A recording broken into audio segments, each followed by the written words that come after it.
Hello there. Once again, it's Anton from Anton Bay. Thank you guys for stopping by the collection room. Today we're taking a look at an action figure that I picked up at Ross, and I only bought it because it wasn't a lot of money. $5.99 for this G.I. Joe Classified series Bazooka, or David L. Katzenbogen. I never knew his name. It's Bazooka. To me, it's just Bazooka. Anyway, I'm not wild about the G.I. Joe Classified line. I don't even have a really good reason. I was never a huge G.I. Joe fan. And, you know, even though some of my first figures were G.I. Joe, yeah, I don't know. I just wasn't that into them. All the vehicles and stuff that I could never afford. I liked the vehicles, but like the show itself was not really my show. I was watching Transformers. I, of course, would watch G.I. Joe, but was it really like my show? I can't live without it, I miss it show? No, not really. And the Classified series figures, I can't really put my finger on it. There's just a few things that I don't care for. And I mean, not to sound like lame, but it might just be the whole weird military aspect of it. I like superheroes. I prefer robots, stuff like that. Regular military, army stuff. Doesn't anything, I guess, that works for the government I'm less excited about. Either way. But this guy was cool. He was the right price. He's got a number 14 Denver Broncos t-shirt on, jersey. So, I mean, come on. There's certain aspects that that's what you want in a figure. He's got like a weird mustache and everything. I think most of my problem with the series comes from the articulation, particularly in the legs. I'm not wild about it. They got real janky hips that are just too loose, in my opinion. And so I'm not a big fan of that. They also pivot up and down, and I don't like that aspect. I think it makes it feel off anytime I try to pose it, and also makes it, I think, feel very brittle. But either way. So this guy does have a lot of articulation. We'll run through it real quick.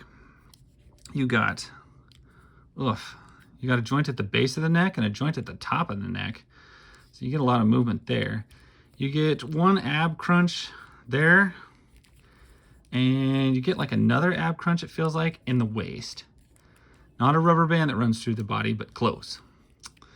Butterfly hinges on the shoulders, plus a ball joint at the shoulder. Upper bicep cut, double jointed elbows.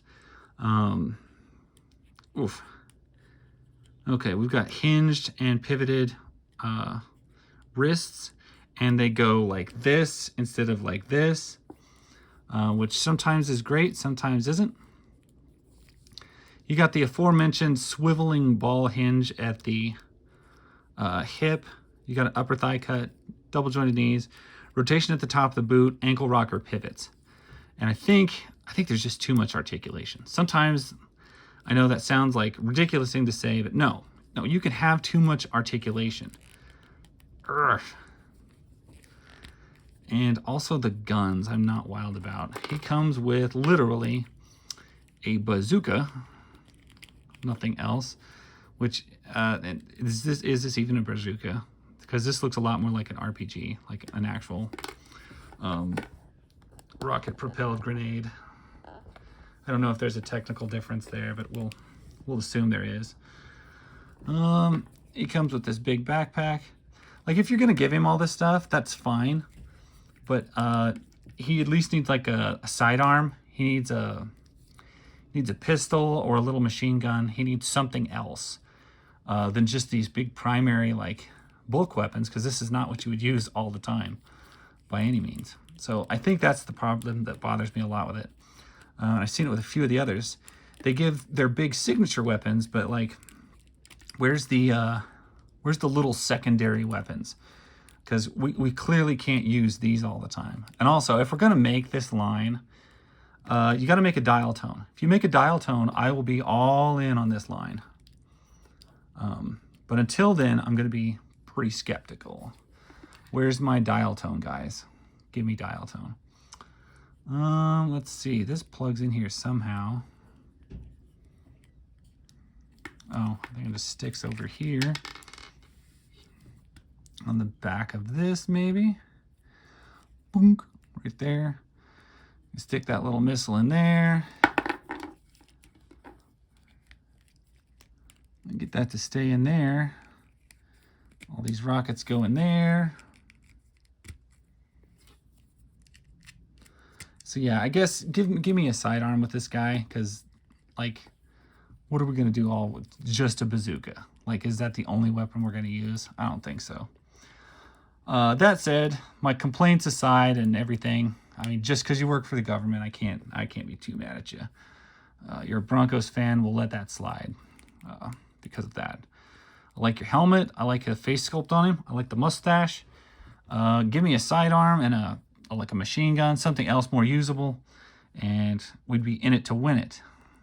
But certainly for $5.99, I'm pretty happy with this. And actually, I've been able to get quite a few of these G.I. Joe Classifieds that I picked up for around that, $5 or $6. And I'm good with that. I will give that for them, no problem. I'm just, I don't know. They're not my favorite toy line. And if you can pick one up for $5.99, I highly recommend doing it because they are nice. And if you're a bigger fan of the line than me, obviously, this is a no-brainer.